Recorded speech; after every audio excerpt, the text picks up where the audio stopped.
On January 28th, 2025, I had a phenomenal opportunity to go to Mullett Arena and cover the semifinals for the Arizona High School Hockey Association tournament, the state championship. And first off, before I say anything, I want to thank Steve Peters. Without Mr. Peters, I would not have known where to go to request the media credentials. I would not have known who to contact. An absolute phenomenal human being, a great individual. I just wanted to, before I say anything, thank Steve Peters, even though he'll never watch this, but hey, I might spam him. Anyway, there were two games. You had Hamilton taking on Pinnacle and Desert Vista against Mountain Ridge. Let's start off with a game between the Hamilton Huskies and Pinnacle Pioneers. High school hockey is a little bit different. They do 15-minute periods, so this first goal only happened like 3 minutes into the game. With 12 minutes and 10 seconds remaining, Cooper O'Mahony, his first goal of the season from Logan Chitka and Carson Kamen, it's 1-0. That ends up being the game winner. But then with 3 minutes and 47 seconds remaining in the first, Logan Chitka, his first from Carson Kamen and Cooper O'Mahony. That's a really good combination, I suppose. Nothing in the second period, though Hamilton did make a little more of a push in that period. However, about a minute and a half into the third period, Mason Nafla, his first from Carson Kamen, and Alexander Eiling. Carson Kamen had an assist on every single goal in that game. Just figured I'd point that out because he had a great game. Between these two teams, Pinnacle was just the better team the entire time,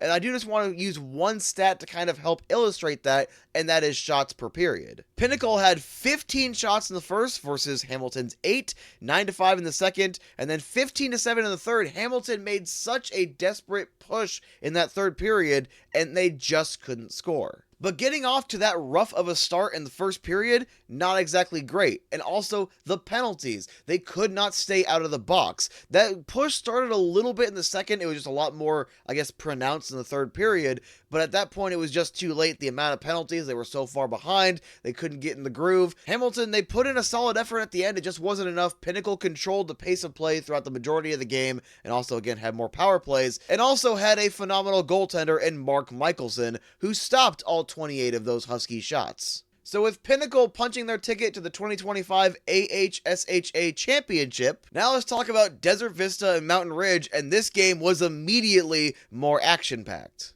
About 5 minutes into the first period, Gordon Anderson, his first from Kyle Ensley, giving Desert Vista a 1-0 lead. But a little over 10 seconds later, Camden Babin, his second of these playoffs, from Connor Brown and Benjamin Jones, tied it right back up before, with 3 minutes and 24 seconds to go in the first period, on the power play, Ryan Kim, his first from Kyle Ensley. Desert Vista took that 2-1 lead into the second period, where at 6 minutes and 57 seconds, Thomas Diamante, his first from confirmed Shane Donenjoyer, Adam Brandt, and William Wetzel Jr., making it 3-1. Then about a minute and 50 seconds later, Benjamin Jones, his first from Camden Babin, making it 3-2. And in the third period, especially the first half, Mountain Ridge made a massive push and actually ended up getting the lead. 12 minutes and 2 seconds remaining in the third, Connor Brown, his first from Camden Babin and Samuel Gallo. And then about a minute later, Calgary Hitmen draft pick Mason McCosh, his first from Connor Brown and Camden Babin, making it 4-3 in favor of Mountain Ridge,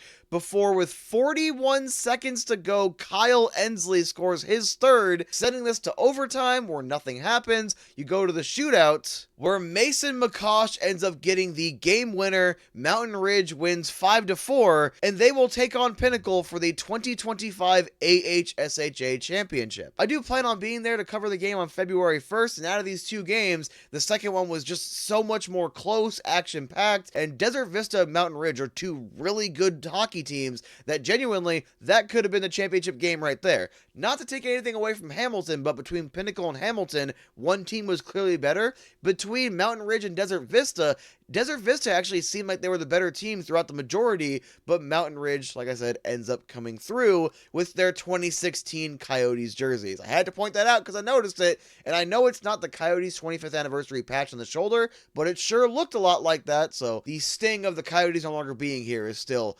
alive and well. But there you go. I am Matthew Jacobson with Jacobson Sports Network. Once again, I do appreciate the opportunity to come in and cover this game. I also very much appreciate Steve Peters. I will leave a link below to his new YouTube channel. Go subscribe, tell him Matt says hi, because he definitely deserves all the love and attention he can get right now. That sounded passive-aggressive and not sincere. That's not how I meant it, all right? Love Petey. Petey's a great guy. I just mean, like, he's venturing out on his own. Like, he could just go support Petey. And Petey, I apologize if that sounded wrong. It's not how I meant it.